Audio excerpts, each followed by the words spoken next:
Competing for influence in Central Asia, U.S. President Donald Trump holds a summit with 5 leaders from the Ressource-rich region. He wants deals on critical minerals, trade, and energy. But can Washington succeed in an area long dominated by Russia and where China is making inroads? This is Inside Story, so the race for access to Central Asia's natural resources is intensifying. U.S. President Donald Trump has set his sights on the C5 nations. That's Kazakhstan, Uzbekistan, Kyrgyzstan, Turkmenistan, and Tajikistan. He hosted a summit with their leaders at the White House and highlighted their country's unbelievable potential. Washington wants to get access to the mineral-rich region and reduce its reliance on China for critical minerals. But the leaders of the C5 face a delicate balancing act: make deals with the U.S. without annoying Moscow or Beijing. The meeting in Washington came just a month after Russia's Vladimir Putin attended a summit with the C5. And earlier in the year, the Chinese president also met C5 leaders hoping to maintain China's role in the region. So, can the U.S. expand its influence in Central Asia? The leaders of nations from Central Asia gathered at the White House. Outstanding bilateral meetings, all 5 of them born in the Soviet Union. The former USSR republics of Kazakhstan, Kyrgyzstan, Tajikistan, Turkmenistan, and Uzbekistan are now seeing increasing interest from China and the U.S. And this is one of the reasons. One of the key items on our agenda is critical minerals. In recent weeks, my administration has strengthened American economic security by forging agreements with allies and friends across the world to broaden our critical mineral supply chain. Central Asia is sandwiched between regional players Russia and China. The 5 countries have a combined population of 84 million people. Kazakhstan is the largest in size and economy, while Uzbekistan has the biggest population. China has recently surpassed Russia as the region's largest trading partner. Its trade amounted to nearly $100 billion with the C5 countries. Compare that to Russia's $50 billion and just $7 billion with the U.S. And Washington's interest is transparent. The region is rich in uranium, gold, copper, and rare earth elements. Kazakhstan is the world's largest uranium supplier. Together with Uzbekistan, the 2 countries produce half of the world's uranium, beneficial for Washington's growing energy needs. But trying to get into these industries would irritate Moscow, which sees this region as its backyard. Plus, Russian is widely spoken here, and millions of Central Asian workers migrate to Russia. Meanwhile, Beijing has been increasing its foothold in Central Asia with multi-billion-dollar investment projects. Donald Trump's hosting of Central Asian leaders comes just a week after his meeting with China's President Xi Jinping. China had been threatening to limit its exports of rare earths, so the region becomes that much important for the U.S. All right, we've set the scene. Let's bring in our guests now in Astana Kasarov, acting director at the Institute of World Economics and Politics in Kazakhstan. In Washington, William Courtney, a former U.S. ambassador to Kazakhstan and now senior fellow at the RAND Corporation. And in London, we welcome Dakota Irvin, who's a senior analyst at Prism Strategic Intelligence, which focuses on geopolitics, energy, and capital markets in Eurasia. A very warm welcome to all of you. And Jamabek, I'd like to start with you in Astana in Kazakhstan, if I may. As we just heard in Dimitri's piece, the chief reason for this interest is the wealth of resources, especially rare earth. But from the Central Asian perspective, is it just about economic cooperation, and what else do they stand to gain? Actually, for Astana and Central Asian countries, it's an attempt to attract Western investment and expand partnership with Washington. We see that foreign policy of United States and the Trump administration is changing drastically, and we need to frame this new approach to the cooperation with the United States, and at the same time, it's an effort to maintain a geopolitical balance, meet growing geopolitical rivalry in our region. And we see that, for last years, the Western attention to our region has so that rivalry is intense, isn't it? Dakota, if I can bring you in at this as we kind of introduce the whole concept here. So Russia and China, of course, already heavily invested in the region, both economically and geopolitically. Dakota, what do you say to that? Russia has long-standing historical and cultural ties, and also quite a lot of economic interest in the region. Although we have seen recently that Russia's increasingly been unable to afford some of the larger investment projects. China, on the other hand, of course, very close neighbor, very strong trading partner. But China's also looking to diversify its own supply chains before a potential geopolitical confrontation with the United States. That's why it's investing so much in the Middle Corridor. Okay. Ambassador for the United States. Interest, as we've already established, is very much about resources. But what about the wider game, perhaps, of keeping Russia and China in check in the region? The fundamental policy of the West after the Soviet Union collapsed was to support the sovereignty, independence, and territorial integrity of all the states, which had been part of the Soviet Union, and that remains a fundamental element of policy. The region is more stable, less likely to have conflicts if the territorial integrity of all the countries is respected. After Russia invaded Ukraine, a full-scale assault in 2022. This has made the Central Asians more nervous about Russian ambitions. But because China and Russia both have strong interests in Central Asia, this balance has been a fairly effective aspect of Central Asian diplomacy, and that's something that the West supports. Okay, this balancing act is something we're going to look at now, particularly for the stands themselves, to accept the American interest and American investment, but on the other hand, not to anger China and Russia, who've long dominated, as we've already discussed, dominated influence in the region. Yeah, sure. I think both Russia and China, they take a very pragmatic view that all Central Asian countries, they are continuing its multipolar foreign policy and cooperation with the Western countries, especially with the United States, is one of the core pillars of our foreign policy. And of course, we are also very realistic. And we understand that in terms of trade and investment, United States can hardly compete with China or Russia, especially with China, which has become an absolute leader in economic dialogue. For example, trade with the United States between Kazakhstan and United States, it's 45 billion, and trade with China is 42 billion ION dollars. So it makes a difference. Dakota, I saw you nodding in agreement there. Yes, of course, there's no way that the United States is going to be able to compete at the kind of size and volume that China and even Russia have. But at the same time, I think that President Trump and his very transactional deal-making style is going to make real inroads and increase U.S. influence in the region. In the past, some of these countries might have faced questions about human rights issues or democratic backsliding. Now the focus is really on transactions, and the Central Agent leaders have very clearly recognized that deals particularly on critical minerals. This is how to get Trump's attention, and I think that we'll continue to see his engagement going forward. But it needs some deft navigation on all sides, isn't it? How will it be, Dakota, for Russia and China as they observe what's going on here of Trump hosting the leaders of these 5 nations? Yeah, absolutely. I think with China, I think we're going to see the continued investment, continued economic engagement again in preparation for a potential conflict or blockade with the United States. They'll also going to use formats like the China Central Asia Summit that was mentioned, and also the Shanghai Cooperation Organization. So China has many different levers, both economically and politically, that they can pull. Russia is definitely, of course, has more to lose here, because this is kind of the historic post-Soviet space. As I mentioned, we've seen some kind of limitations on Russian economic investment in the region, but at the same time, we have observed that Russia has actually increased its influence in the region since its full-scale invasion of Ukraine in 2022. I think we're going to likely see more attempts by the Kremlin to bring these countries politically closer, and we'll probably also see a rise in disinformation campaigns, kind of local Russian language attacks on Western interests in the region. So, Ambassador, then, for the United States, this is both about the interest in resources, particularly rare earth, but also geopolitically keeping things in check.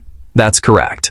So as I mentioned at the very beginning, the West had the idea that supporting sovereignty, independence, and territorial integrity would be best for Central Asia and actually best for China, Russia, and the whole world, because preventing conflict is a key priority for everyone. The United States has large oil companies, so soon after Kazakhstan became independent, Chevron, and then Exxon invested quite substantial sums in oil. Now, the concept for the United States is not that that oil will necessarily come to the U.S., but that the more global supplies of oil that exist, the more routes to world markets that exist, is better for everyone because it lowers cost to consumers. And so the U.S. interest, the Western interest, in critical minerals is very similar to that in oil.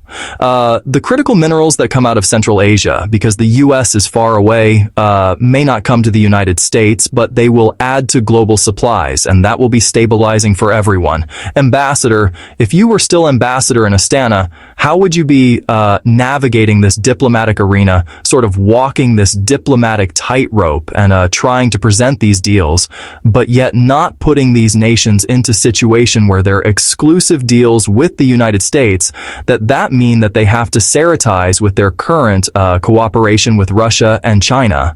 So the United States has always supported the Central Asian countries' efforts to maintain good relations with all of its neighbors, whether it's Russia, China, Turkey, others. So that policy, still makes a lot of sense. The United States does not seek to ask Central Asian countries to choose the United States or the West over China or Russia. Rather, all investors have opportunities there. And again, the more supplies for global markets, the better. So Jim Beck, from the stance point of view, what did they get out of this ultimately? I mean, most of the deals that were announced yesterday when Donald Trump met with the leaders involved, Central Asian states buying products and services from U.S. companies rather than American direct investment. So what is to be gained for nations like Kazakhstan from these latest deals? Actually, after the meeting, we found out that we signed agreements, trade agreements, investment agreements, combined value of $17 billion between Kazan, United States.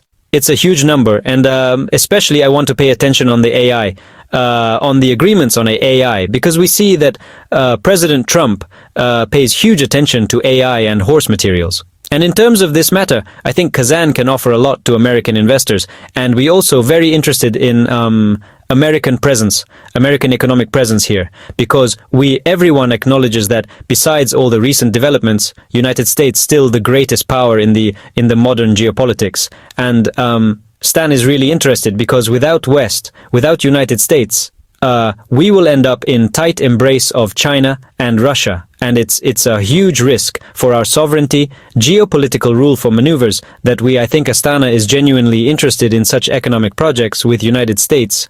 Dakota, from a pure economic point of view, how important are these deals not only with the United States, but also with China and Russia, and also with the EU, I should say, as far as these Central Asian nations are concerned in terms of economic growth?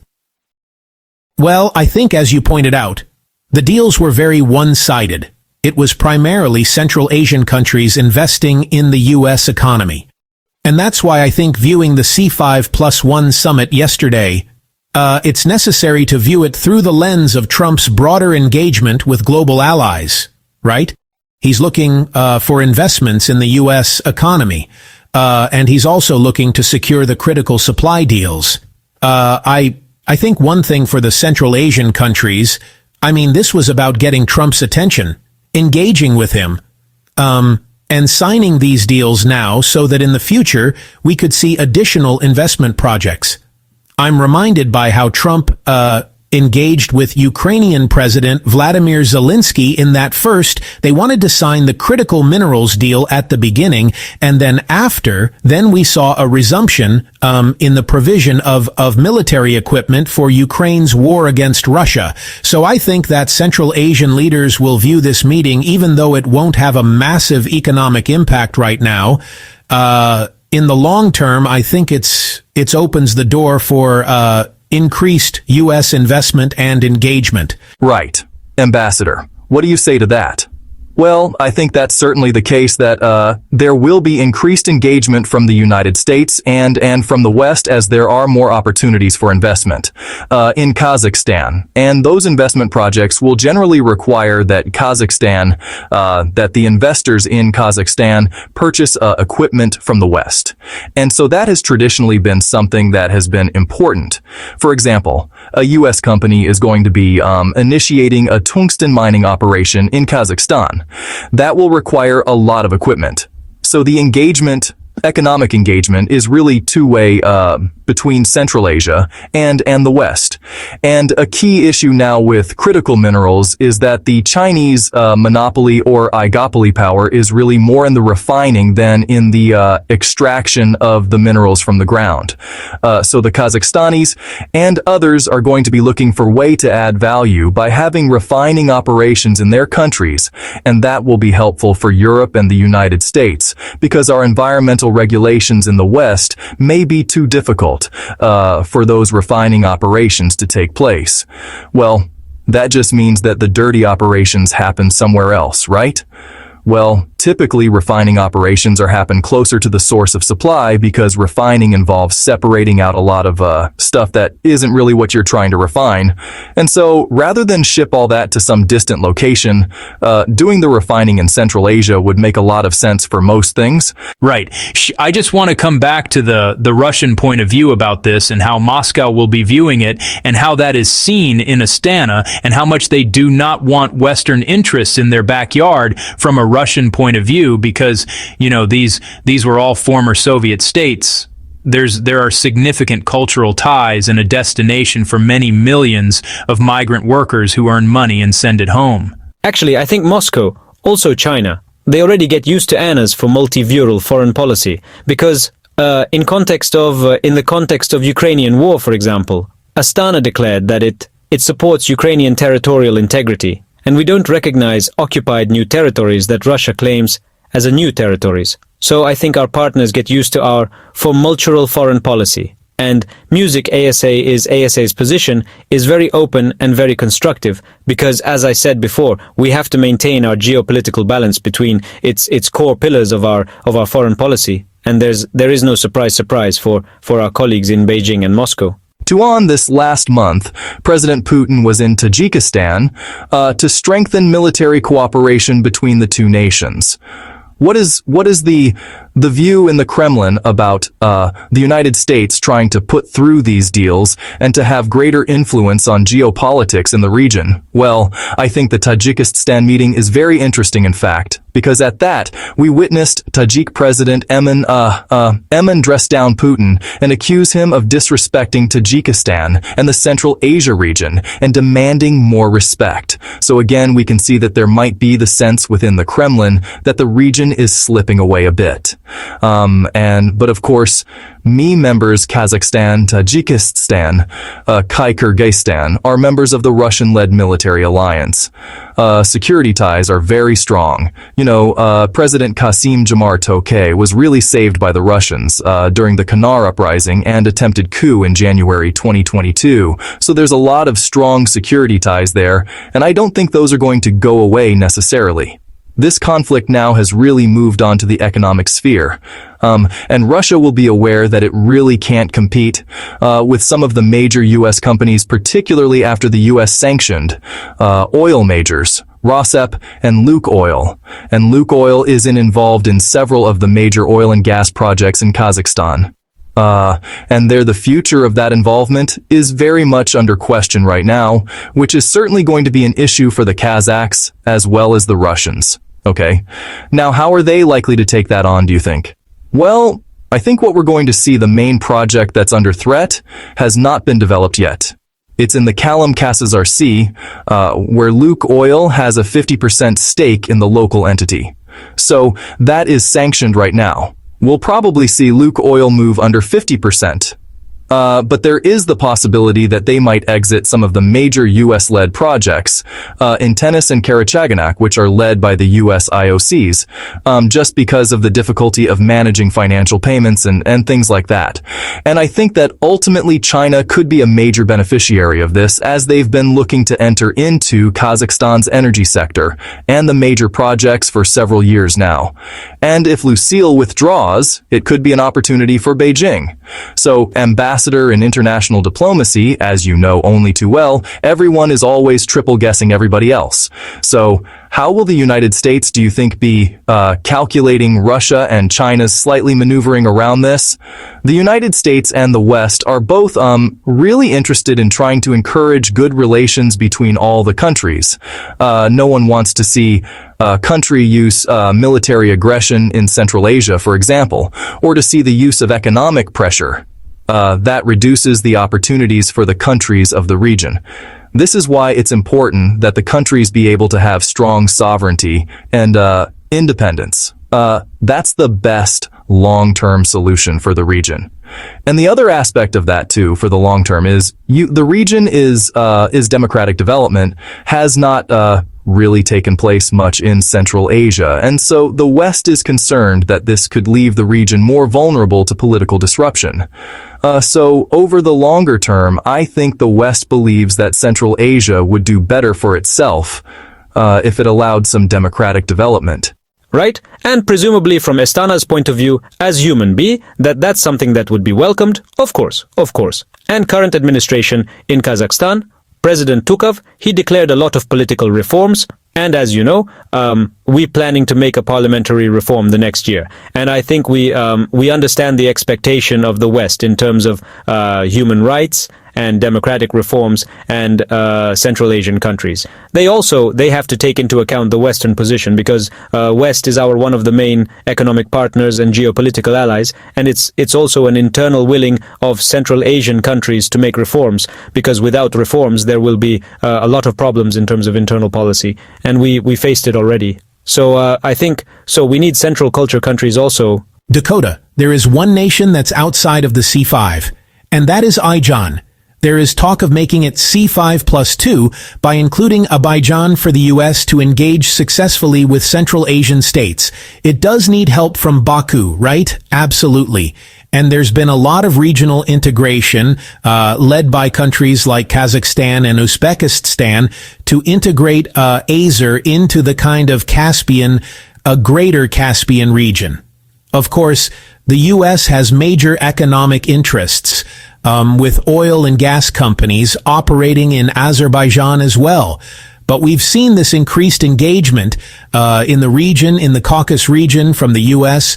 through Donald Trump's efforts to secure a peace agreement between Azerbaijan and Armenia, and particularly the Trump Road for International Peace, the TRIP corridor. So I think this is part of a broader framework that they're engaging with the region, but I think it makes sense logically to include Azerbaijan, given the kind of deep economic and cultural ties it has with Central Asia. Okay, Ambassador, 2 final questions for you.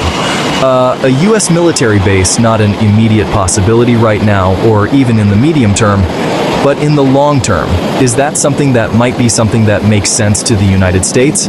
And secondly, what about a presidential visit to the region?